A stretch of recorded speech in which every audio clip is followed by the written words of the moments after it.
Hey, thanks for joining us. We are doing part 2 of book 3. We just got done going over the first, basically half of this book, which was John's story of the final battle from Thundercats, Lion-O versus He-Man, that started all the way in book 1 and continued in book 2. And this was the final battle between, we had to like wrap up the story between He-Man and Lion-O. Yeah.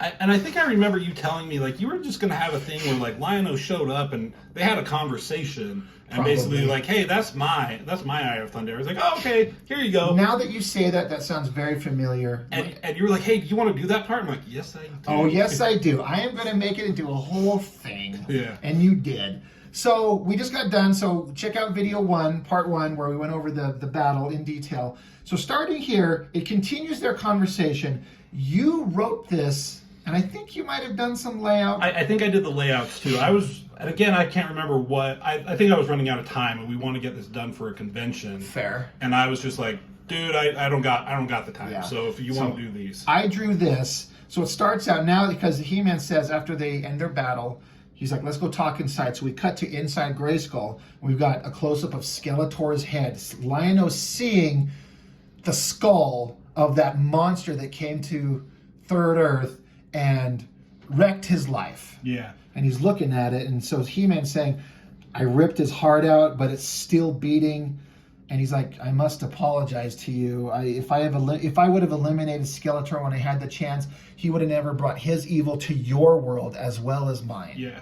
Really quick, looking at the chapter, this is called Reconciled Differences. Right. I'm trying to remember, like, I think I named the chapter up here Clash of Fates. Right. I was trying to do a Duel of the Fates from Star Wars. Gotcha. Or like, was it the Clash of Heroes, like the other version? Something like that. So that was the title of yeah, you come up with that. So Lion-O, he was kind of a rage monster at first, but he's kind of got his head clear. Yeah. He got his sword back, he's healed. He's like, okay. And he saw what He-Man used to be through the eye of the Sword of Omens. He saw what He-Man was. And so he's like, all right, I kind of understand. And then he says here, he's like, I take it that you have an enemy of your own. And he's like, my advice, go back and destroy them once and for all. Like, basically, you need to do what I just did. Right. He took care of Skeletor, because in that moment it kind of makes sense. But then he went and proactively, violently murdered all of She-Ra's villains, which you can make an argument for. He got rid of them, but is that what heroes do? Yeah. Now he's advocating for Lion-O to go do that. And he's like, to what end? Yeah. He's like, well, so you don't want what happened to me to happen to you. He's like, to kill in that manner would be nothing more than murder. He's like, but is that not justified to save lives? There's a moral discussion to be had. Yeah.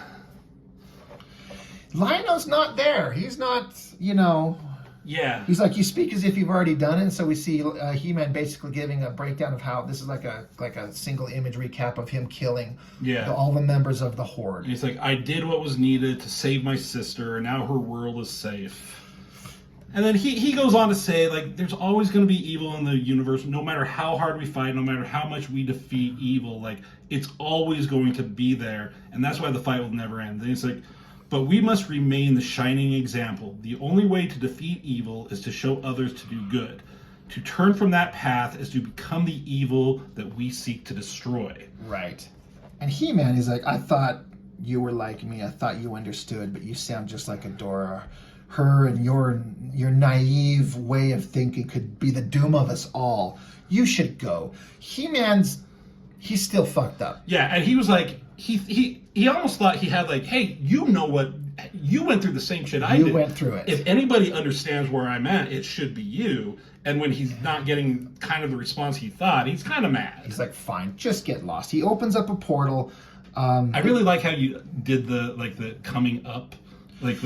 I had energy pouring off it, but then I had to hit the ground and then come towards the camera. I kind of come up with that on the moment. I'm like, oh, that kind of... Yeah, that was visually kind of fun to do. Mm-hmm. So then He-Man's like, look, just leave, but I have a favor to ask. Yeah. He's like, take Cringer with you. So Battle Cat, he was in there in the previous scene, but he's reverted back to Cringer, and he's just there asleep. He's like, take Cringer with you. He's like, he's been through so much and needs a friend, someone who will take care of him right now, and that's not me. Right. And Lion-O's like, of course I'll take a giant warrior kitty with me. Are you kidding? Yeah. So again, this was, again, it's been a long time, but I believe I might have told you, I wanted to address every character, and we have to come up with some kind of finality to Cringer and Battle Cat, because I didn't want him. I didn't have a place for him in the story past this. Plus, I didn't want to draw a cat all the time. Yeah. So was it me who suggested he go with Lion-O? No, I think that was me. I don't remember. Right. I think It makes perfect sense. I think it was me who thought of it. I don't know. I'm going to say it's me just because. I'll let you have I don't know. So Lionel's like, come on, Mr. Kitty, let's go. So he wakes up, and I think this was you. I remember writing this, and I was getting kind of teary-eyed from my own writing. Well, so yeah, Cringer gets it. Now you understand, you, the readers, the viewers, if you know the show, Cringer and Adam grew up from children together. They're best friends. But this horrible thing happened to Adam, and Cringer's been left on his own. He's scared. He's still like the scaredy cat. He's still a scaredy cat. And this burned, violent version of He-Man, he's like, I don't know if I can be with you. So they just exchange looks. What does he say here? Go, you'll be safe with him. And he like a sad look on his face, and he cowers behind Lion-O. Yeah. It's like, oh, poor Cringer, right? Yeah. So He-Man says, good journey, Lion-O. And Lion-O just kind of looks at him, and they shake hands. Yeah. And then, I mean, you come up with this good thing. Like, what is he saying here? And I'm just going to read it. I know you have been through much recently, He-Man, and I feel that you are a good person. But I can see that you are heading down a dark path, one that you might not be able to return from. And then he says here, I'm glad that I met you, otherwise I might have become you. Exactly. He's like, I could have become a dark, horrible version of a man that I am not. Yeah. I do not want to be that. And he says, don't make me return, though. Yeah. Which kind of makes me like, oh, that would be cool. But right. So he says farewell, and the portal is open, and Cringer's looking, and then they exchange one last kind of look at each other. Yeah. And again, as I was like writing this in my head or like doing the layouts, I'm like, oh, I'm getting teary-eyed. Poor so Kitty, sad. yeah. And not just for him, but for He-Man. For too. both of them. Yeah. It's important to like address, like, their friendship is broken as it is at the moment, and they can't be together. Yeah. He-Man cannot have Cringer with him, but Cringer's lost without him. But who would be a good person to go with, and a good place to go? Yeah. So I did this. This is I kind of come up with this on the moment, this like vision of them like teleporting through space. Which you did in... Oh yeah, I know. No, I did it in book 2. You're right. And then I said, hey, do that same thing that you did. You're right. I'm sorry. I come up with it in this one where he's returning. Shit. I come up with it here with this like lions in his body teleporting through space. It's kind of like a visual reference to how they did it in the cartoon in a vague way. Mm-hmm. But then I did this one, and I like it because to me it reads as Lion-O with his hair and the cat behind him.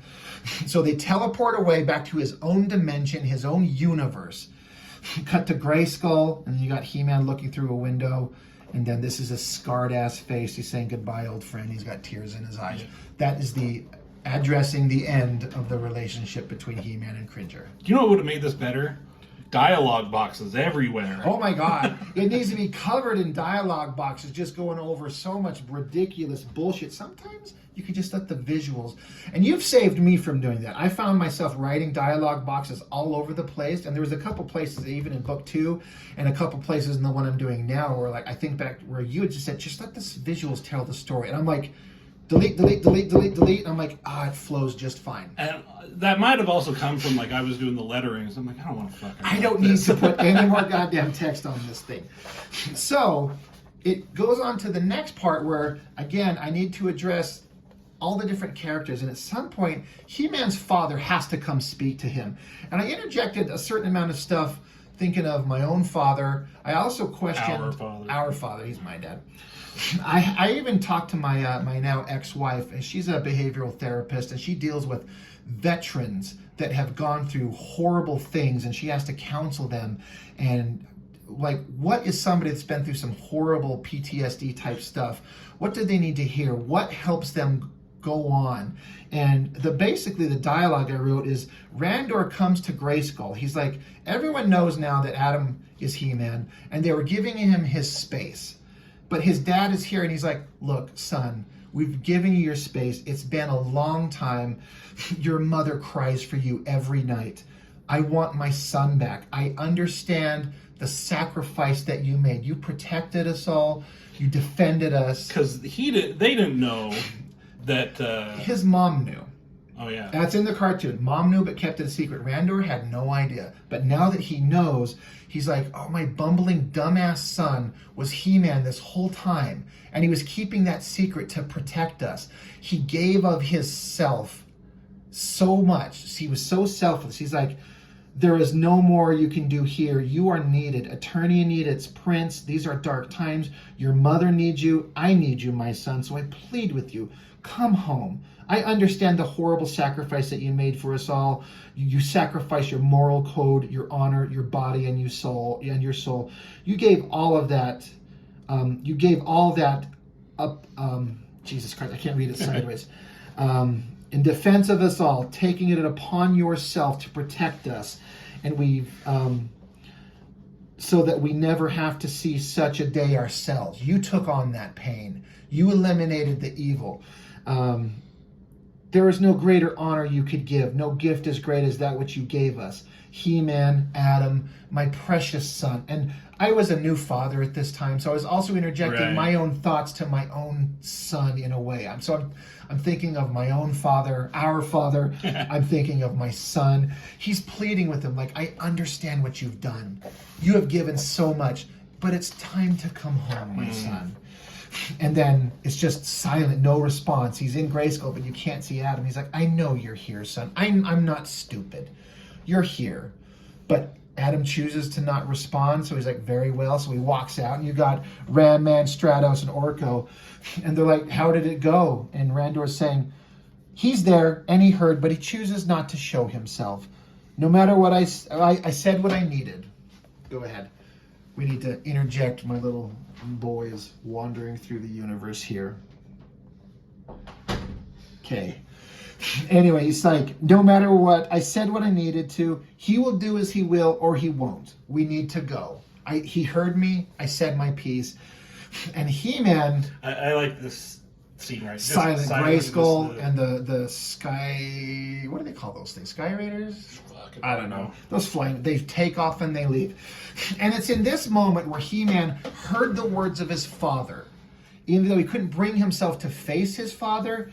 He's like, I'm so sorry. I don't know what to do. Father, forgive me. The idea is that He-Man is facing his emotions for the first time.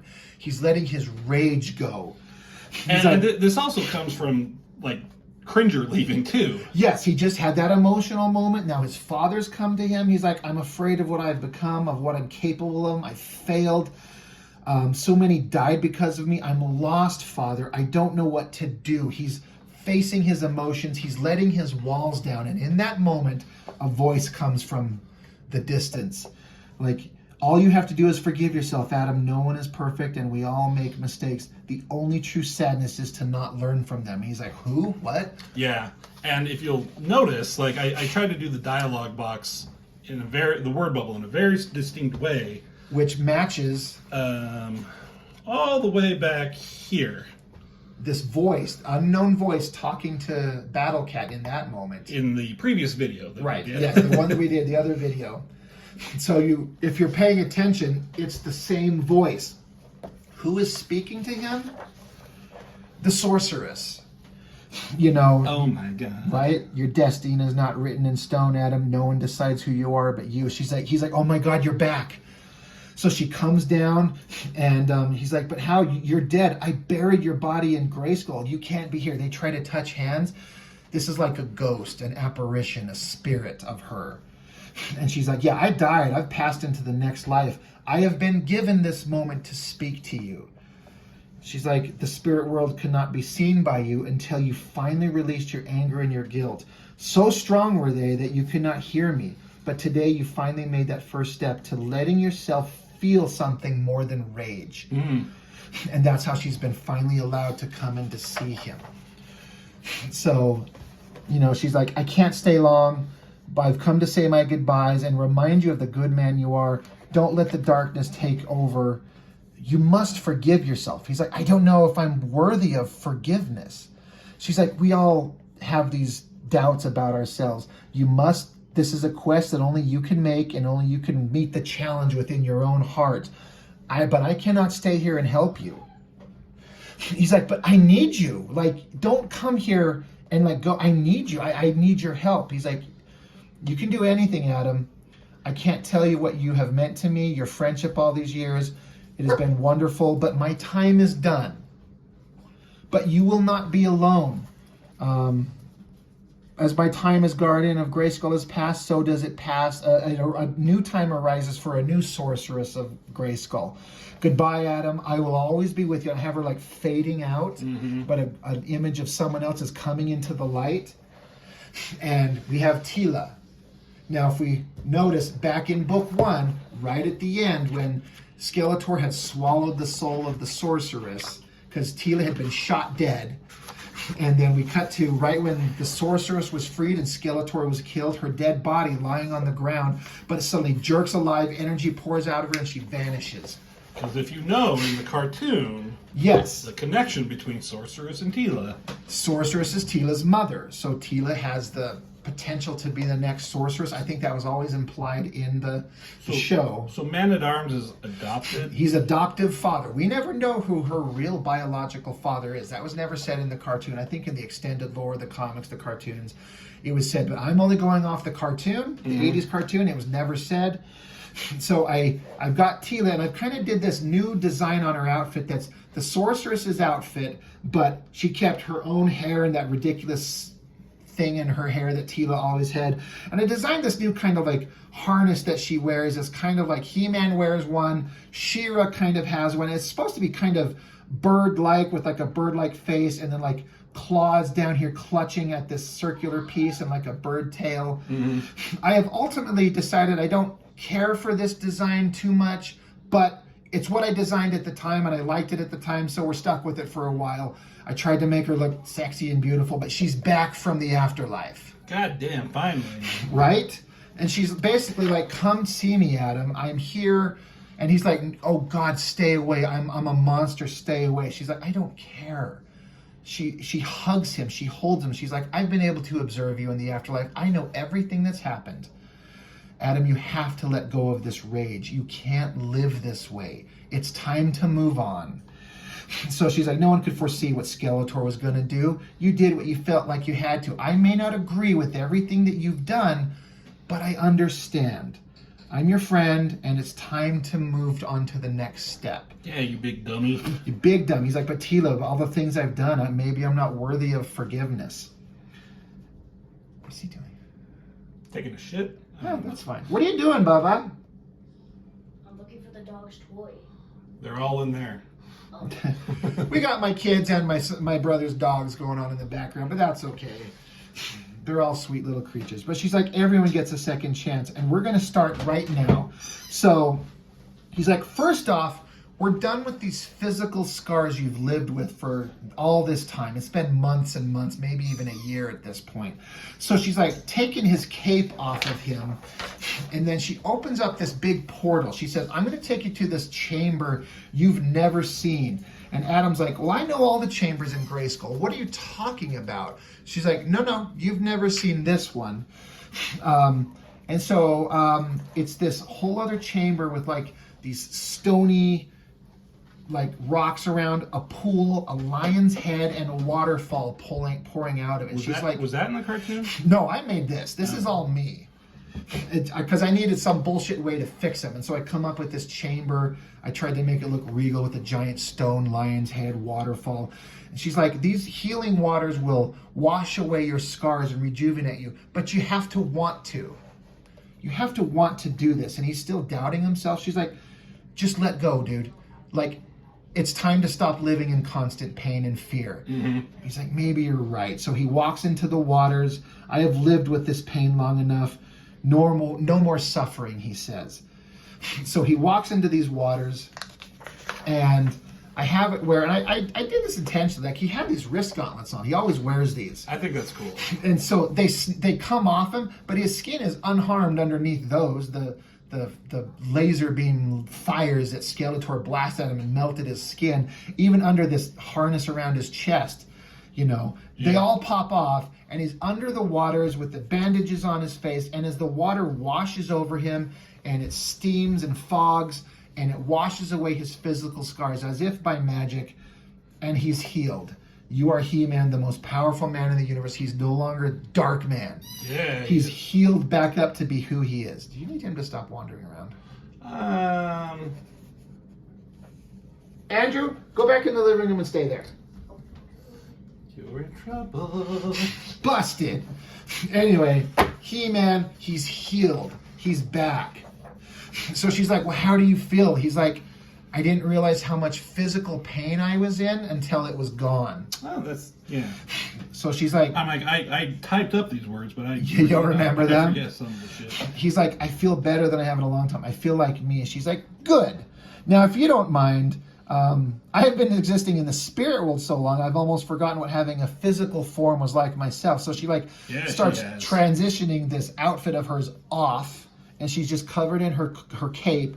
And she's like, there's another thing that we need to talk about, Adam. It's me and you. And he's like, well, what do you mean? She's like, there's always been an unspoken connection between us. I grew up with Prince Adam, never knowing that Adam and He-Man were one and the same, but now I know who you were. And kind of like his father was saying, I understand the sacrifice that you made. You saved my life as He-Man so many times. You saved us all. I understand now what you gave for us and the love you have for us. And I thank you, He-Man, Adam, for everything you have done. You were the bravest man I have ever known. Thank you from my heart. And they kissed. Now, there was always like a vague... I was going to ask, how much was it implied in the cartoon? I think it was in there, especially, I think it's the last episode. There's a scene where he saved her from something, and he picked her up and carried her away from the threat that they were facing. But it ends with him just walking, carrying her. Yeah. And she's like, you can put me down now. And he's like, I know I could. But he just walks off into the distance, just carrying her. And she's like, are you going to... I don't remember what the dialogue, I'm just kind of paraphrasing and making it up. But the basic idea is, he's like, I could put you down, but I'm just going to carry you all the way home. And because it's an 80s cartoon, they never really addressed anything. But to me, they were always supposed to be together. And we were 100%... He's like, we've been children. Well, it's going to get into the next page. Now, I'm going to cover up this page. We'll only show it briefly because this could get age restricted. But she kisses him, basically like saying, thank you. She's like, one moment, I need a moment. She tosses aside her cloak. Now, he's standing there butt naked. She flips off her cloak, and in this, she goes under the waters and washes herself away. Now, I have to say, I drew this from just my head, and I kind of like how it came out. I think I did pretty good. Yeah, it looks nice. She says, our world has changed, and we aren't children anymore. I know what I want. It's kind of like your inner child saying the same thing. Oh, my God, it is. So she says over here, she says, I want you, Adam, by my side. I love you. I know now that I always have. Always have. Together, nothing could stand against us. I'm here before you, nothing hidden, no more secrets, asking you to join me, not only as defender of Grayskull, but also as my friend, my companion, and my lover in this life. She's putting herself out there like with nothing hidden. Now, we'll show briefly, but I showed her full on, nothing on, full frontal female nudity. I'm going to cover that back up just in case somehow the algorithm picks up on it. You can screenshot that. If you want to see it, hit me up. I'll send you a screenshot of it. Or press pause. Or press pause. But she's standing there completely undone and undressed, saying, I am here, like... do what you will with me. Take me, basically, but professing her love for him. And so it just goes from that. Now, I kind of wrote those words as something I wouldn't mind hearing from a woman. Sure. He doesn't need to say anything. And again, this will be a quick show. Just a shot of those two in a physical embrace. like they're getting it on. And then it cuts to Passage of time. passage of time. You hear her saying, Adam, are you okay? So I interjected some love and some sex into the book. I figured if there could be horrific, god-awful violence, I can have a moment of two people coming together, expressing their feelings for each other, their love, and also showing that it happens. And boobs. And so anyway, it's Sorry, like I the next understood. day, and she's like, what are you doing? He's like, I'm just lost in thought. She's like, how long have you been up? He's like, hours. I've watched the sun come up, and I haven't done that in forever. Last time I stood at this, there was some asshole yelling my name. Right? Or So yelling it's at a me. whole other thing. So they kind of talk about how they've been through all kinds of stuff. They've both changed. They've both grown. But they're together. And he's like, I feel good for the first time in forever. She's like, me too. And we have an opportunity to kind of become the strongest protectors of Eternia that ever has been. So again, they continue their conversation. Power couple. Right. But Adam's like, but am I worthy of the power after everything I've done? Like, am I worthy to carry this sword anymore?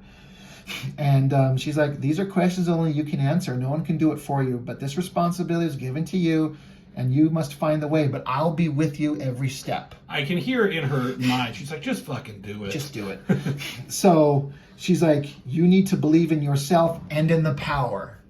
And he says, the power of Grayskull. Yeah. And then we have him turn into He-Man the way he always did. He's back to peak He-Man, you know? And she's like, how do you feel? He's like, I feel good. I feel powerful, capable. I feel like myself. She's like, good. I think I helped with the background. You did the backgrounds on this. I had something drawn, but it didn't work. Did I do that too? You did all of these. Yeah. The physical drawing of He-Man I did, but you did this stuff. Nice. So she's like, good. You should feel that way. And it's time for me to be who I am now. And so she transforms herself into the sorceress of Grayskull. And this is a redraw. I did this one version of this. I didn't like it. So I redrew it. I kind of like that better. And so now they're standing together talking about how she's like, I swear to be with you and defend you and honor you. Almost like giving their vows. Almost I was like going a to say, they marriage. almost got married. It's almost marriage vows. And he's like, I agree. Now she says, now, our next task, we have family and friends at the Royal Palace that we need to go see. She's been gone in the afterlife and he's been locked away. We need to go see our friends and family. They deserve it. Oh, yeah. And so she turns herself into a falcon and she's like, if you will escort me to the castle. And he's like, yes, Tila, as you wish. Mm-hmm. He's got a smile on his face for the first time. And then he runs off. And so now it goes into some narration here, you know. And so it was that Prince Adam of Eternia finally ended his self-imposed isolation and punishment and returned to the world as He-Man. He emerges determined to find himself once again and to shed the pain and sorrow left upon him by this final confrontation with Skeletor. So he's running out. She's flying away with him. And we cut to, And this is like a heroic shot, you know? Yes. Like, finally, he's back. kind of a thing. He-Man is back. And this is the spirit of Grayskull. And this is the first time we've seen him in the book, but I wanted to have him. You see that he's observed everything. It's like the Watcher. Kind of. It's like an I, the spirit of Grayskull, watched in silence as this chapter is the greatest conflict of Eternia, the greatest conflict in the history of Eternia comes to a close. And I really paid attention when they were getting it on. I'm sure he was, because who would not want to watch that? Lives have changed, some have ended, some will never be the same, but as it is with the lives of mortal men and women, even when the current crisis has passed, there is always another waiting, not too far ahead. Power, challenge, and conflict always lead to destruction, but until that time, the opportunity to enjoy momentary peace must be taken. Oh, So it cuts to poignant. Randor and Queen Marlena Orko. They're seeing their son. Mother is embracing her son for the first time. Father has tears in his eyes. Orko gives Tila a hug. They're both crying. The family is reunited. Mm-hmm. Now, there's an important thing to come to, like we see a focus on Tila, because as their family is reunited, her mother is dead and her father is dead. So her family's gone. Yeah, Man-at-Arms only had like... He had almost nothing. He showed up for a couple of pages and was shot dead. Yeah, he didn't even get a shot off. Just Yeah. bam. He tried. He drew on him, but they didn't expect Skeletor to do what they did. Yeah. That's the problem. That's the point. So, yeah, that is the point. So Teela, she's happy to see a family reunited, but she has to address her own. So they go to this tomb, this grave site of Man-at-Arms, and they're paying their respects to Man-at-Arms because we're wrapping up the story of him. Like, he was buried and we're paying respect. She has no family of her own anymore. She swears she will dedicate her life to protecting innocent from evil. He-Man swears to be at her side always. Teela's tears are ones of sadness and joy, but she is ready. The past is done. The future awaits. I kind of liked how that flowed. I think it works. Cuts to a page of He-Man by himself now. The future for He-Man, however, is not so clear for him. Soon he is left alone with nothing but his own thoughts. He dwells on what has happened. He knows what he's done, things no one else knows, how far he had sunk, what his anger led him to do, how he wished for death. He wanted to die. So He-Man spoke to his father about this at length, and his father told him, in the end, all you can do is sit in the fire that is burning and wait for it to go out. You can't run from it. You can't hide from it. That's something I was telling myself when I was going through my divorce. I very specifically put that in there.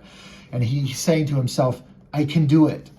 I can do it, he tells himself. But whether he can or not, only time will tell. So it's kind of like, you feel like everything's fine. They're back and it's okay. But it doesn't solve itself that simply. Yeah. It's not that easy. I remember I was going through this and it makes sense why you wanted to have all this dialogue, but I remember putting this in, I was like, you know what would also work is like none of these word boxes on here, and just like silent, he's by himself just looking at, and he's just like, I can do it. You know, it makes sense of why, the dialogue you put in there, but it was like, that also thought that too, and I think you're completely right. It could work totally. And I went back and forth. Should I have him saying something or just have nothing and let the readers just kind of fill in the gap? Yeah. I had to go one way or the other, and it chose dialogue this time. Yeah. So I think I originally intended like that to be the final scene, but I had some other stuff I needed to wrap up. So we get into the next chapter, the head of the snake. And so it basically, the heroes are gathering up some of the villains that were still out there. This is Too Bad. Too Bad. And so you got Stratos and Manny Faces collecting them up, and they're like, you may have caught us, but Snake Mountain, the evil forces will rise again. We're not over. And Orko's like, are they serious? There's so many of them are dead or gone, or no one can match you. What's left? Like, why are we afraid of Snake Mountain? And Adam's like, evil always finds a way. Mm-hmm. He's lost in thought. There's something else that he needs to do. So it cuts back to Grayskull, and you've got He-Man and Teela, and they're saying, like, thank you for joining us. We had something important to talk to you about. And it's She-Ra. She's on site, and she's like, well, what is it you wanted? And so there's a lot of dialogue. To sum it up. He-Man and Teela... Let me explain. No, there's too much. Let me sum up. Basically, He-Man and Teela have decided that Snake Mountain is still standing, and it's a giant visible symbol of evil, and they want to destroy it. And She-Ra is like mad at Adam, and Teela's been gone, and now she's just back. She was like, what? Is this who we are? Are we going to go and destroy things? Are we going to plant bombs? Are we going to, Snake Mountain is horrible. I went there. I saw some horrible shit, which happened in book 2. Crazy robot monsters. But is this who we are now? And Teela's like, look, I understand your rage, but I'm not advocating that killing the villains is right, but what's Etheria like now that He-Man eliminated the Horde? And she's like, yeah, it's quieter, but are we still heroes? Are we who we were? She's like, I came to offer help, and then he just ran off and went and murdered a bunch of people. Yeah. And she's like, well, things are quieter, right? She's like, yeah, I'm not going to deny that. There's a moral conflict to be said here. What is better? She can't deny that things are quieter, but at what cost? Yeah. So, this has been difficult on all of us, but Adam and I have decided to do this, and we wanted to let you know. And she's like, you know what? No matter what, I still have my brother's back. I will come with you. I may not agree with this, but let's go blow up Snake Mountain. You're going to do it. I may not agree, but I support you. Mm-hmm. I think also a part of she was so mad, she like wants to see what these guys are up to. What are these two going to do? Yeah, I mean, and you can read, like, I remember, like, I knew what the story was, but I was making up different stories in my head as I was, like, putting the letters to this. Yes. And I was like, ooh, maybe Tila's not the person she says she is. What if it's somebody different and she's manipulating He-Man? Like, even some parts in the beginning, I was like, you could interpret what she says and what he says in a very sinister way. And Yeah, it could have been. that could have been, it's not. It's not. But when you say that, I'm like, ooh, that could have been good. Yeah. But we cut to Grayskull. Snake Mountain. That you've drawn for how many? God, it was so nice to stop drawing it. But you got this little device, it's like a bomb.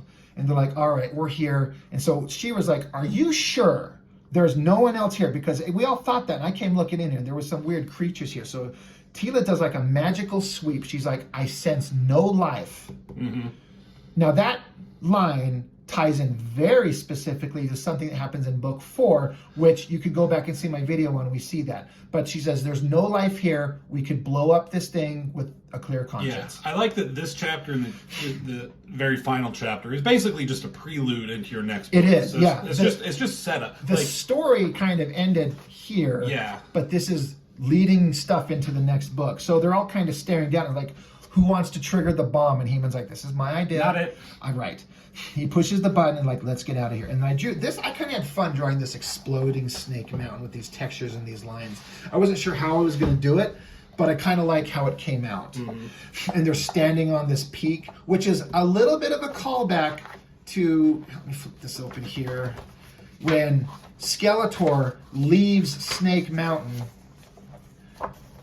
and he's flying off at the beginning. You have Adam standing on the precipice watching that going on. And then, I mean, also you had that. I had that shot of, I went into detail about that in my review, talking about how I thought that was an awesome thing to draw. But they're watching as Snake Mountain explodes. And then we have a couple of pages showing it just crumbling. So there's no question. It falls apart, the snake head rips apart, and it crumbles down into a pile of rubble and smoke. And then it cuts to this. I kind of like this, where you got He-Man and Tila just staring forward, and He-Man saying, it's done. But She-Ra is looking with some concern, and she's looking at them. Mm-hmm. And it says, the end. I went, should I put a question mark? The end, question mark? I didn't. But I thought, I'm trying to make things have a deeper meaning than it may look. With her, she's looking at them. Yeah. Not what they just did, but at them. Poor She-Ra. Is she looking at us? Like, in a way, she's like, oh my God. do you guys see this shit? So, and then that could have been the end, but then you had to have a wrap-up of the Thundercats. I forgot of it. Right? Lion-O and Cringer come back to Third Earth, hear the roar. Oh, yeah. That makes sense. You forgot you did all of this. Oh, that's a cool angle. It is. I must have referenced that. I don't think I could have done that. Yeah, so, God, I don't know. Oh, he's writing in the Book of Omens. Yes. That's a thing, the Book of Omens. And he's just narrating. He got the eye. He comes back.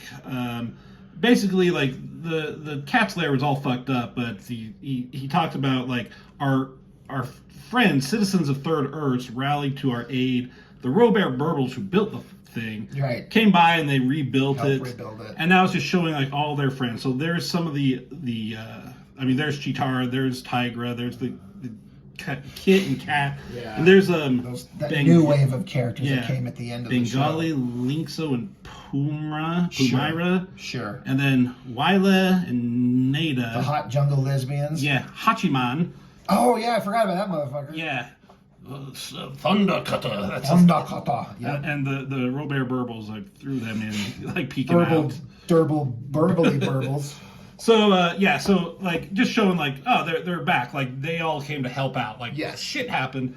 Chitara comes running up. They embrace. I don't know. I kind of made it like, are they a thing? No. But I wanted to draw that. Why not? You know? They care about each other. Sure. Like, dudes sometimes don't hug. They do here. Yeah. And she, they're all happy. They got a new friend. There's a new giant kitty. The kids are We love hanging on them. kitties. And he's smiling, and there's a look of relief on all their faces. You portrayed the emotion of relief. These guys went through hell, but they kind of made it out okay. Yeah, they lost a couple. Yes. But, new sword. Yeah, and it's compacted in like that new version. Yes. Like, I don't know, whatever. Yeah. It opens up, and then he does. He basically does just a cool hero shot. Yes. Jaga. Uh, Like the Thundercats are, they went through some hell, but they are still together, the united family, friends, strength. He's talking about I still think about He-Man and what he's going through, and hopefully, like, he's going to be okay. It'll take time. And then they're just all checking out. Ooh, what a cool sword! And I like how they're all. I really like this. I was able to do most of this out of my head, and I was really happy. You should with get that guy to color this. Ooh, that would be awesome. I like that the blind guy, he's still not looking at it, though. Well, of course. So it gave a wrap up to your version, or the story of the Thundercats. They needed to go home. Mm-hmm. I like it. And then I always had this thing. I don't know if I ever specifically meant this to be the end of the book, this last epilogue. I think I originally had that scene of Adam where he's just saying he can do it. That, I think, in my head at first was always my, like, final page. But then we kept coming up with other things. I want to wrap up things. But this thing I decided was a good wrap up. It's a cloaked guy. We don't know who it is. And it's an epilogue. It's almost a Marvel end of credits thing. It's a teaser. Right. Perfect. And there's conversation like, there's this group of nomadic people traveling. They're trying to get to this place. And these guys, this dude and whoever else he's talking to, they're hired muscle. They're help to get them there. Now, you don't know who this is, but they're having some conversation back and forth. Jaws of Fate. So he's saying how he's at the tail end of this caravan. They got held up for a minute, but they're doing fine. And then he's like, they're talking, but this guy, he's hooded, got a mask on. He senses something. He looks out over the lake. And the guy communicates, like, you there? But who he's talking to, he's calling him Punchy. Like, they have little nicknames for each other. Punchy and Chomper. Yeah. And so he's like, Chomper, you there? Because they're talking through a communicator. He's like, yeah, I'm here. I just got to check something out. Like, very Empire. I got to check out an asteroid that hit near me. I won't be long. I need to check out something. He's like, no, I'm good. And then you see peeking out of the water text messages. Oh, that's a call. I'm going to be in Dutch with the wife. I'm going to be in Dutch with the wife. You see the eyes peek out. And this guy says, you could come out. I know you're there. He's like, I'm not going to do the merman voice. But he's like, you do it all. Right. Finally, I have been searching for you for months. There is much to discuss. So it's Merman, one of the major villains of the show, and he has never been seen anywhere until here. I needed to wrap him up. We needed to address Merman. I didn't want to draw him, but once I started drawing him, I started having fun. It's funny, in the Kevin Smith one, I forget his name. Kevin Conroy. Kevin Conroy did his voice. He's dead now. Oh, yeah, that's right. Sucks. Rest in peace. But Kevin Conroy doing his regular Batman voice for him, that threw me out of that. It was like, you needed to do a merman voice. Yeah. But this guy takes off his mask. It's Trapjaw. Now, we saw him at the beginning of book 1. We saw him in book 2. He saved She-Ra from the Quintessons, and he's like, I've moved away. I saw how Skeletor, He-Man, they went nuts. They could kill us all. I gave up my evil ways. I'm working as hired muscle hundreds of miles away. Here he is. And so he takes off his mask. He's like, how'd you track me down? He's like, I got my ways. My sea ways. My sea ways. No easy task, but you tried to hide yourself well. I can't understand why. He's like, I don't want to be found. I guess I need to be better at this. He's like, better at what? What are you doing here with these commoners? What depths have you sank to? You're one of the most feared villains on the planet. What depths? And he's a water person. I get it, depths. He's like, I'm working as hired muscle. I'm doing this as a job. He's like, oh, well, I guess you had to do what you had to do. But guess what? I'm back. It's our time now. And I tried to show him, like, do this dramatic, like, it's time for us to rejoin forces and become Merman and Trapjaw again, and we could take over the planet. No one could stand in our way. Me, the Masters of the Seas, and you, the Wizard of Weapons, which is how they were described in the cartoon. Trapjaw's like, fuck you, no. I am done with that. I don't do that anymore. So, you want to get in trouble and get killed, go and do it. Get away from me, leave me alone. And Merman's like, you got to be kidding me. You were one of the most feared warriors. Now you're a coward? He's like, I'm not a coward. I just got smart. So turn around and get lost. And I mean now, I don't want to see you ever again. And Merman's like, a coward. It's true. I can't believe it.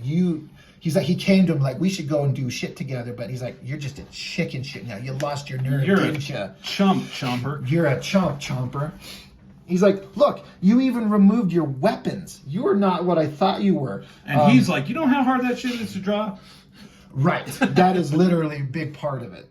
A shadow of the man I used to know. And Trapjaw's like, yeah, your breath smells like rotting ass. He's like, enough of this. Obviously, I've wasted my time. He's like, yeah, well, I better not ever see you again. So this is where Merman makes his mistake. He says, oh, you will. After I conquer Eternia and all my enemies are ashes, I will find you again. And when I finally destroy you, only then will you know the meaning of fear and regret. Mark my words, you fool. And I just did the silent shot of Trapjaw. I had fun drawing that picture. Motherfucker. And then you see his robotic arm start to transform into this gun. And he says, hey, fish face. He's like, yeah, what do you want? And I like this drawing. I think I nailed this here. And he just blows a hole through him. No questions. Zam. Kills him dead. Boom. Trapjaw didn't lose his nerve. He's just got different priorities. And he threatened him. He's like, I'll come back and find you some other time. He's like, no, you won't. Boom. Yeah. Merman is dead. And I got the shot of him just kind of like sitting in the water, smoke coming from his chest. You hear a voice off panel like, so that all worked out then? I actually had him Fist say this exact line to She-Ra when Trapjaw interacts with her in book 5. You haven't read it yet, but Trapjaw goes and aggressively addresses She-Ra and then leaves. And so Fist comes up behind She-Ra and says, that all worked out then? But basically, you see that Trapjaw's here and there's Fisto. And the basic gist is that Fisto is the one he was talking to on the communicator at the beginning of this story. Punchy and Chomper. And he's like, look, I started a team of reformed villains that are trying to do good. You've joined up. The only rule is that we don't kill. And he's like, well, do you got a problem with this? He's like, that's something from your past. It has nothing to do with me. He threatened your life. I'd say the world's probably better without him. So if you're good, if you're done, we got a job to do. So let's go. Now this is leading into major storylines that the focus of the next issues of Fisto, Trapjaw, it's Jitsu, and Strongarm. Who? Right? A bunch of nobodies, a bunch of former villains led by Fisto. And he's like, let's move on. And then I had the last page just be like these bubble borders of Merman with the hole in his chest sinking into the water, the end of him, the end of book 3 and the first big storyline, and then had a big shot of Lion-O's face just as a pinup to put in there. Yeah. And then, of course, that awesome, page there. So, that is one epic story. it is one epic story. Like I said, and I think when I did the review of this, Yes. the most epic He-Man story you've never read. And if you like these stories, for God's sakes, I got copies of these books. Hit me up and we'll send them to you, about $20 each. I've got 4. Within a month, I'll have book 5. And in a year from now, I will have book 6, and that will be the end of the He-Man, the Master's End fan comic that I started. You have joined me on and helped me with. And it's the most fun I've ever had drawing amateur bullshit comics. Ever. I've been doing them for years, but this is the funnest I've ever had.